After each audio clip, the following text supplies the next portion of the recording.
What is up, guys? Welcome back to another video. I know it's been a minute, but we're back with the DIY stuff, and today, if you can't tell, we are going to do the valve cover, and we're changing the color, also fixing the oil leaks that ruined the original paint on that thing.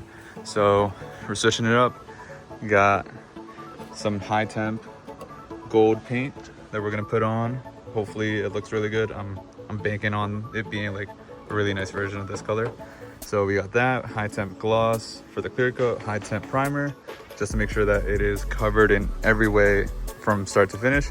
And first things first, we're gonna remove the old paint with these aircraft paint remover, and it should do wonders. So I'm gonna use that first, some Scotch-Brite, but it should be relatively simple. I already took it out the car, but I did a little B-roll of like taking it out and all that kind of stuff. And now, as much as I love the red, I do want to switch it up. So we're gonna go for that gold. And you can't tell too well, but you can see that some of the paint in some areas is already flaking off. And where is it? I know it was somewhere over here. Yeah, right there. Some of the paint's already been flaking off. It's old. I've had it for about 2 years, I want to say. And it's not been in the best condition, clearly, with the oil leaks and everything. But we're gonna freshen it up, make it look good again, and hopefully the gold pops just as good, if not better, than the red. Also, a little side note, if you do have the K-tuned one, take off all the plastics, because that aircraft paint remover thing, spray, is gonna damage all the plastic as far as I know. So take all those out, get new seals, get new gaskets, all that kind of stuff whenever you know, take the cover on and off. So I got new stuff in my room, chilling. So let's get to it. Right now I got the paint baking outside, considering that today's a hot summer day.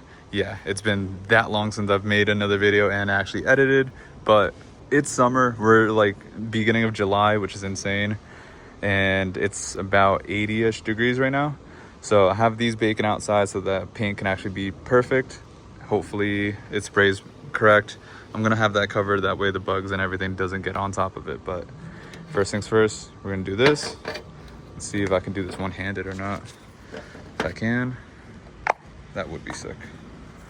But yeah, as far as I know, all you gotta do is just spray it and it should be good. Do not use tissue strip bathtubs. That's pretty interesting. Anyways.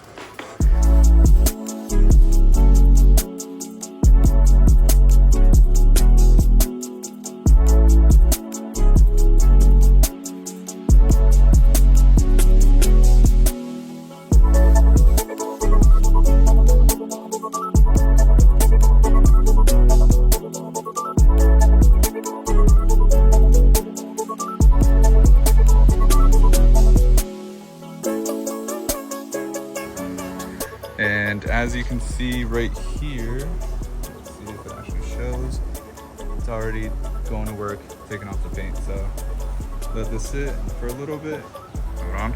We're gonna let this sit for a little bit. I'll come back to it in like 10-ish minutes, see where we're at. And hopefully I can just start scraping all this away. God, I hope I don't regret this.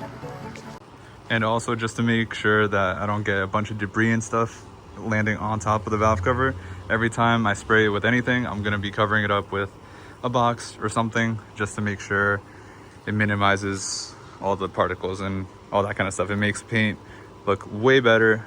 I wish I could have done that with all the other stuff I painted, like the bumper, the seats and all that, but those are too big. This is small enough that I was able to find a box big enough to keep it covered. So all right, it's been roughly 12-ish minutes. So let's see how this is doing.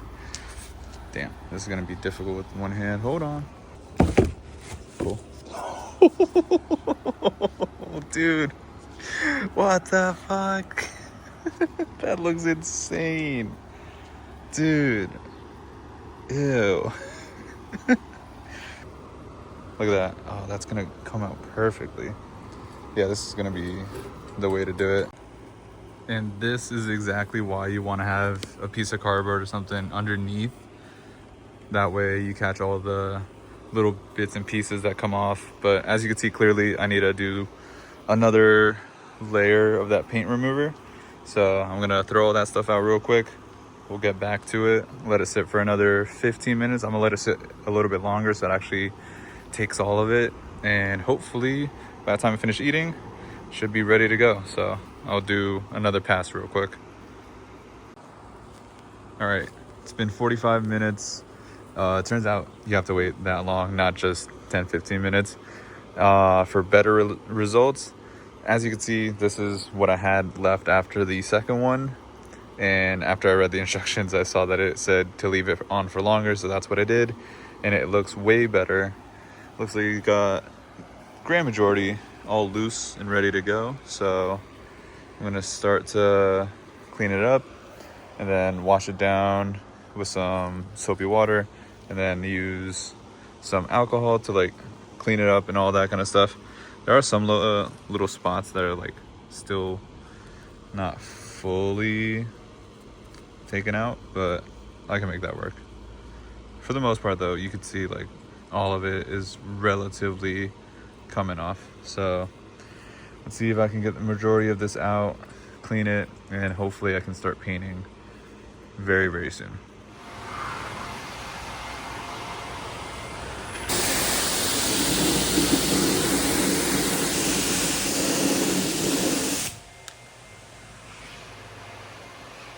Alrighty, so as you guys just saw, yeah, the spray bottle wasn't doing that much, so I decided to just go to the self car wash and use that so I can clean this thing up a little bit more properly. Ignore the stray cat. I don't know how or why I always get cats visiting me, especially out in my yard, but whatever, I'll let them chill. But this little dude is not coming inside. I already adopted a stray cat by accident, aka Pancake. That's my little dude. I have him, I have Nike. Nike's technically my sister's, so Pancake's all mine. And then this little dude's name is apparently Oreo, named by my sister. So yeah, anyways, this thing came out pretty good. There's still a little bit of red here and there, as you can see, but I'll scuff it off a little bit and use the actual sanding paper to, like, you know, prep it and prime it tomorrow, because clearly I ran out of daylight. But right now I'm just gonna try to get off all the little extras that I couldn't get out earlier. I'm just gonna sand those off because it'll be easier. Bye, Mom. Alrighty, it is the next day. We got this thing a little bit more prepped. I masked off all the holes, as you can see. Put tinfoil inside of the AN fitting lines, or the holes for the lines that maybe one day I'll run. So I'm gonna keep those intact. I left the K-tuned unmasked just because I'll sand that off later. It's just gonna be easier than cutting off all individual stickers with the tape. All right, so I also got some alcohol just to clean it up a little bit, get all the dirt and grease and grime all out of the valve cover. That way, when I put the primer and the paint and everything, it'll adhere a lot better. So we're gonna do that real quick and then get started with the paint. And also real quick, I'm just using the VHT engine enamel for the paint, primer, and gloss, or the clear coat.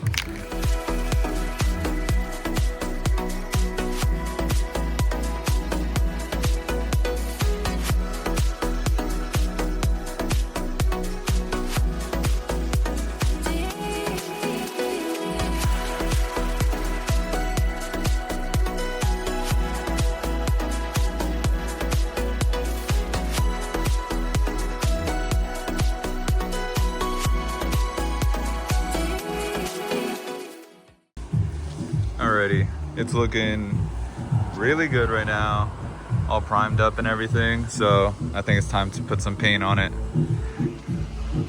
I forgot I put it under over here, just to not get it too hot. Alright, so shake it on up, get this thing ready. We gonna make this thing gold.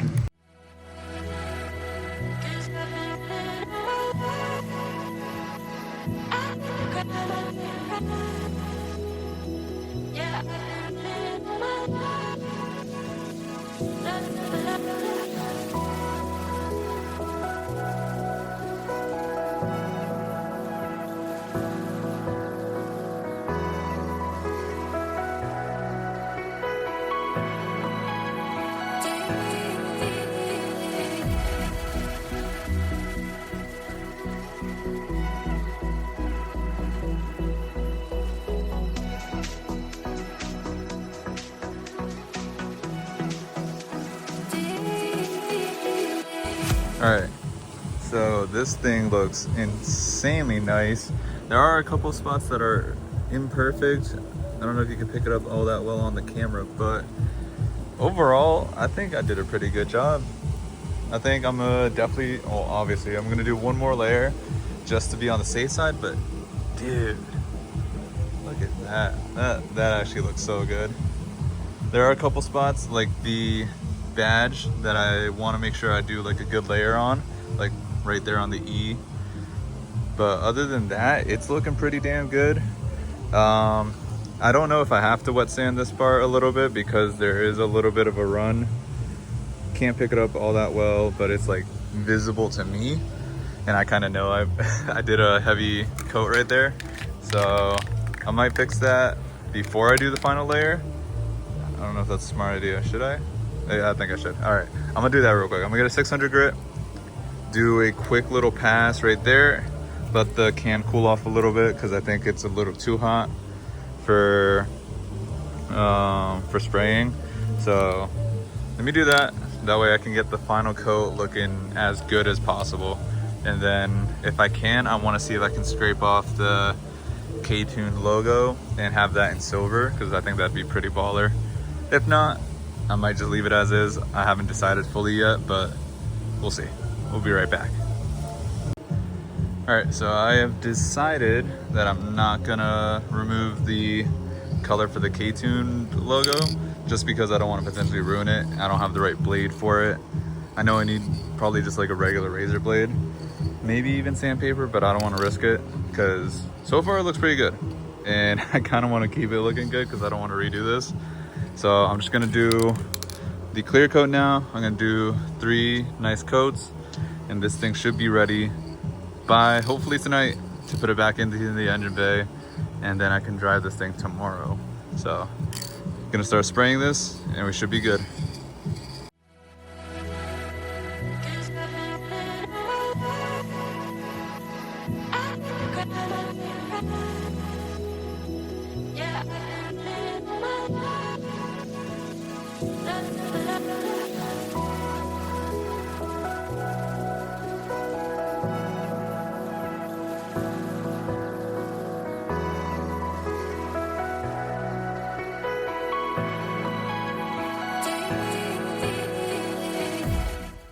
While I'm waiting for the valve cover to finish curing and drying off, I thought I might as well install the new Skunk 2 low profile hardware for the valve cover. And as you can see, I had this covered while I had the valve cover off, just to, you know, try to help and not get too much shit in here. Better safe than sorry. But when it comes to the hardware over there, we're gonna be removing these guys right here. So we're gonna remove that one, and then the other 5 that have the screws. And we're gonna replace them for low profile ones that are female instead. That way we screw onto the valve cover itself going down with a 4mm hex rather than the standard dome nuts that it has. So I'm gonna start cracking these loose. I'm gonna do that one first because that one gives me more anxiety since it's for the timing chain. And as you can see, the new timing chain still looks nice and beautiful. And yeah, so I'm gonna do that one first and then I'll get to all the other ones real quick. I almost forgot to mention that these, as far as I know, are 12mm. So when you're doing that, make sure you grab your 12. Where the fuck am I placing you? This more than likely will not hold by the time I break them loose, but for now, it should work.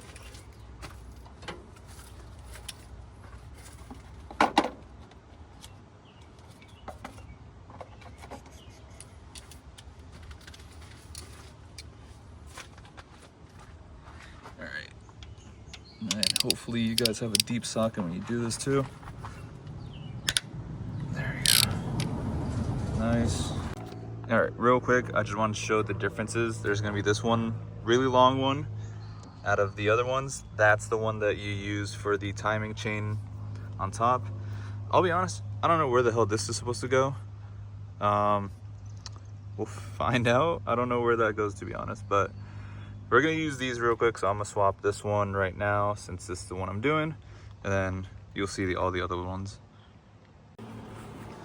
All right, 2 hours later, I think it's safe to say it should be cured. Hold on.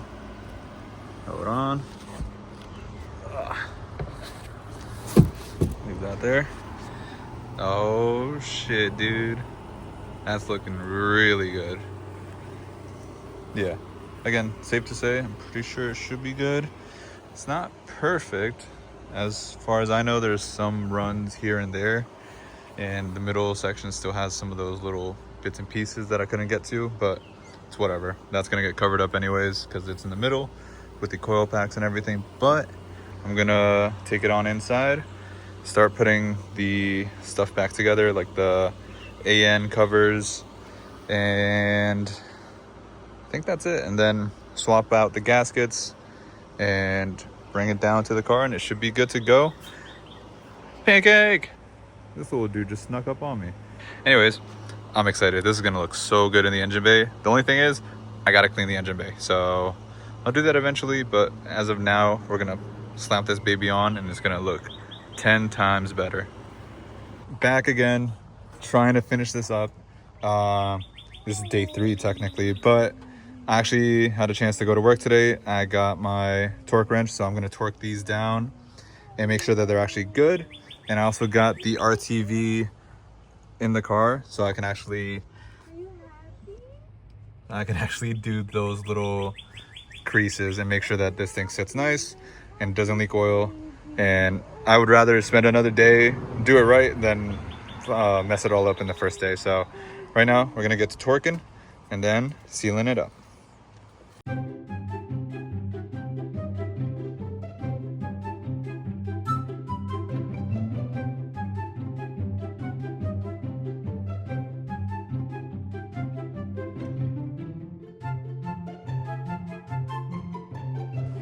Oh, look at him.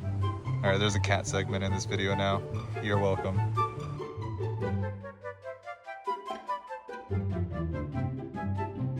Look at this little guy. So majestic, so beautiful. You got something to say? He said, like and subscribe, baby. All right, you guys gotta bear with me. This is like the best angle I can get. I am scared shitless because I don't want to scratch this. I worked so hard. Lord, if you're with me, please don't let me scratch this. At least not a lot. I'm pretty sure the first time I did this too, I did end up scratching that one. So, pray for me.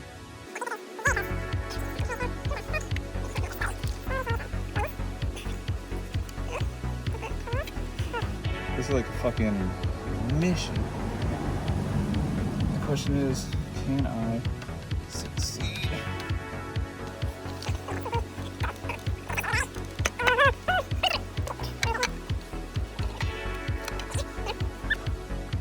Alright, sadly, mission failed. I did scratch it a little bit right here on the power steering. There's no avoiding it in my case, so whatever. It is what it is. Yeah, that looks so good. I can't wait to put the new intake on. That's gonna look way better. But now I gotta tighten it down and squeeze. So I figured it out. I gotta use these medium length ones with the big ones. And I already put on the O-rings, so these are just gonna sit on there. And I'm gonna tighten them up. It should be good. Just did a quick 20-minute drive to my job. And as of now, still no oil leaks. Everything's looking good. And I got this thing pretty hot, I'm not gonna lie, because I went up to 7 grand, I think, before shifting. So close to red line, but not exactly. Either way, paint is still looking good. Hasn't like flaked up, at least not right now. And I see no oil leaks as far as I know. And I didn't see anything dripping on the floor, so I think we're good.